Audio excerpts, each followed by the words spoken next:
today we finally set up my saltwater aquarium, but before we do so, I have some really exciting news I need to tell you about. Reefstock, the official Reef Builders Marine Aquarium Conference, is held in Denver, Colorado on the 25th and 26th of this month, just 3 weeks away from now.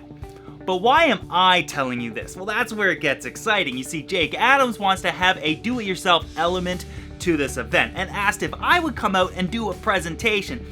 Absolutely, of course I would. Now I hope to see many of you guys there, and in light of that I'm going to leave a link in the description below so you can get all the details and plan to come. So now let's get back to this saltwater build. Now this is a build that's been, kind of put off for about a year now, and it's just a few weeks ago that I finally pulled the trigger and set this thing up. Now, for those that are new to this channel, you need to be brought up to speed. About a year ago, Artfully Acrylic sent me one of their Reef Crest 35 drop-off aquariums. If you're not familiar with it, go ahead and watch that video. I did an unboxing, we talked about it, showed all the details about it. The very next thing I did though was I built an aquarium stand for it, and I went with a pedestal style stand. Now the next thing I needed to do was buy some rocks as well as sand and start scaping this tank. I went with Marco Rock. The sand I used was Carib Sea Aragonite sugar size sand. And that's about as far as I got with this aquarium for quite a while. You see, a problem arose. My wife wanted to make a lot of changes to our living area where this aquarium was and told me it can't be here while I do so. So I moved the tank downstairs and moved on to other aquariums and waited until I was ready to be able to set up the saltwater tank. A few months later, she said, I want that tank back upstairs. You can set it up back here. Of course, I jumped on that opportunity and brought the tank back upstairs and started moving forward with this build, but I ran into a problem. I no longer liked the rock. It was basically too plain and not enough character to it, and I knew I was going to run into algae and phosphate issues with this rock. And what really changed my mind is that when I was in Chicago, I ran into the Carib Sea booth, and I noticed they had this new rock, or relatively new, called Carib Sea Life Rock. It's exactly the same rock as the mined rock from Florida. However, they paint it to make it look more realistic and already coated in an algae, yet it keeps its porosity with this type of paint. So it looks really natural and like live rock. However, what really interests me is that they coat it in a dormant bacteria, which essentially comes to life once it gets wet in your aquarium and helps cycle the aquarium.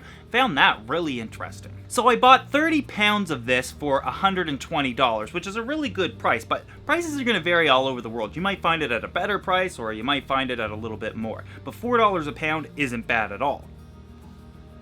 Downside is just like the white rocks that I had purchased previously, is that I ordered them online and got 30 pounds in a box. I didn't hand select them, so I had no real influence on what my overall scape was going to be. I didn't even know what I wanted to do until I got the rocks, and unfortunately I only got about 4 or 5 really nice sized rocks, and I did my best with them. The plan here was to have some of the rocks up top on the top ledge and make it look like they're almost falling over the ledge like a real reef crest kind of would.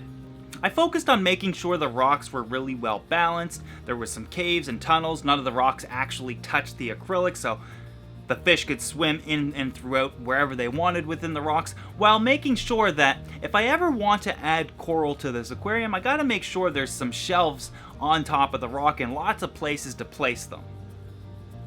The end result, I guess, was pretty good, and in fact, the longer I had it in the tank, the more and more I liked it.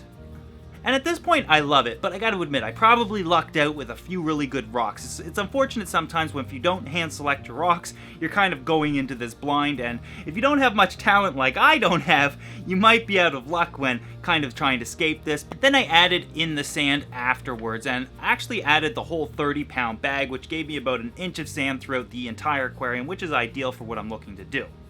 So moving into this build, I knew one thing. I just wanted a fish-only aquarium. I didn't want any coral at first or anything of the like. I just wanted some fish, maybe some invertebrates, and some other small creatures to put in the tank, mainly for the family to enjoy because this is going into my living area. So with not wanting coral at first, I decided I'm just going to see what's available for cheap lights and then go from there whether or not I'm going to build my own or just buy something cheap. So I jumped on Amazon and I found these 165 watt LED reef aquarium lights for 99 bucks. Now these are clearly Chinese made, but the build quality is actually really good. It has dual dimming features, a couple of fans, all of the LEDs have lenses, and it's actually pretty well constructed. The one thing I did notice is that It goes by a number of different names. The ones I got are called Roladro, but another name is called Galax Hydro, and they're the exact same, identical lights. The reviews are actually really good as well. And to kind of give them a bit of a test, I picked up some Rastazoas and have been moving them around the tank to see how they'll react to this light, and they're actually opening up and doing quite well. Now, the thing that actually kind of bothered me about these lights is originally I thought I was going to buy them to use them as parts, because right now, to build this identical light and have the same casing and dimming features and fans and power, it's cheaper to buy it by a lot than to build it yourself. The downside is it doesn't come with anything to hang it with. Of course, it does have some wires and clips to hang it to something, but that something, I don't know what it's going to be. So I decided I would take a couple of spare pieces of wood and some brackets and some clamps and basically a lot of just spare parts that I had out in my garage and build a bit of a holder for it. Just 2 pieces of wood with a corner bracket to strengthen it in the center of it, a loop on the end of it to clip the light onto it when I'm ready, and then painted the whole thing black. It actually doesn't look that bad. Now I have a couple of the options. I could have attached this directly to the back of the stand, but I decided I'd find a stud in the wall and drill it into that instead. It ended up looking pretty good, and it functions exactly how it should. After this, there's not a whole lot left for me to do. I've got the scaping done and the rock, I got the light. Now I just need to kind of set the filter up, and I explained how this filter works in the past video where we did an unboxing. But to remind you, it's an all-in-one filter built into the back of the aquarium. Water overflows in through the top, goes up through a couple of bubble traps, and then to the return pumps finally returned to the main aquarium. To keep things simple, I added some biological media and then a sponge for mechanical filtration. Every few days I'll rinse off the sponge, and that's basically all I have to do for maintenance. For biological media, I used 1.5-inch Marine Pure Bio Balls. I've heard a lot about these and I wanted to give them a shot myself. Finally added a heater, and you might be asking yourself, what about protein skimmers, reactors, other types of equipment that you might put on the aquarium?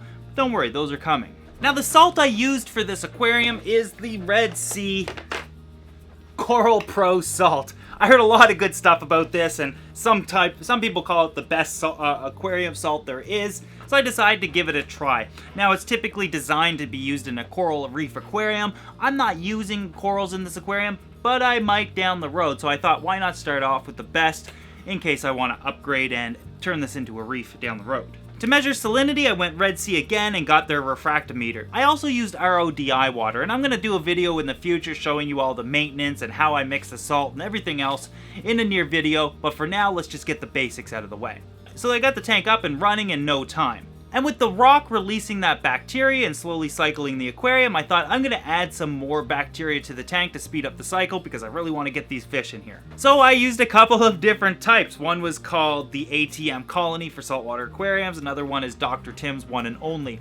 I've heard equally good things about both of these. However, I haven't experience with neither one of these ones, so I decided I'll just add them both. Now, given that the stocking for this aquarium is going to be very small at first, I knew that the way I'm setting this up is going to be totally fine, and you'll see why in next week's video when you see the stocking that I got for it. Now, this tank has actually been running for several weeks at this point, and there's some things I like about it and some things I don't like about it. The things I don't like about it are things that I'm going to modify or simply add to it. One of the things is the lid. This is a small aquarium and it has a mesh lid, so I deal with a lot of evaporation with this aquarium, and evaporation has everything to do with the environmental factors as opposed to the aquarium itself. But in my home, if you have an open top aquarium, evaporation happens fast, and I lose about 2 liters a day with this aquarium, so I constantly have to top water off. So to address this issue, I'm first going to build a lid for this aquarium that will keep it well covered. If that doesn't work that well, I'm going to build an auto top-off for it, which will automatically replenish the evaporated water with fresh water. And you might be asking, why fresh water? Well, when salt water evaporates, it's technically just the water that's evaporating and the salt remains. And that can be pretty dangerous because if a lot of water is evaporating and all that salt remaining and left behind, your salinity rises. So we want to replenish the evaporated water, clearly with fresh water. There's a couple of other things I want to do. I want to raise the stocking in this tank. In fact, I want to add quite a few more fish. But in order to cope with a lot of the extra stocking and the fact that this aquarium doesn't have a sump, I want to build a nano skimmer for this. But a big thing that I have to address really soon is I'm going to modify the aquarium's filter itself. And to do this, I'll have to drain part of the aquarium, drain the entire filtration compartment, do the modifications that I want to do, and of course fill it back up. But the modifications, I believe, will allow me to add in more equipment and make the filtration compartment a little more efficient. But those are things that we'll look for in the future. So this video series is only going to be 2 parts, and today we set the entire aquarium up, and next week we're going to stock it, and you guys are going to see exactly what I got. Anyways, I hope that you guys enjoyed today's video. I'd also like to thank you for watching, and if you join me next week, I'll show you what I got for stocking on this aquarium.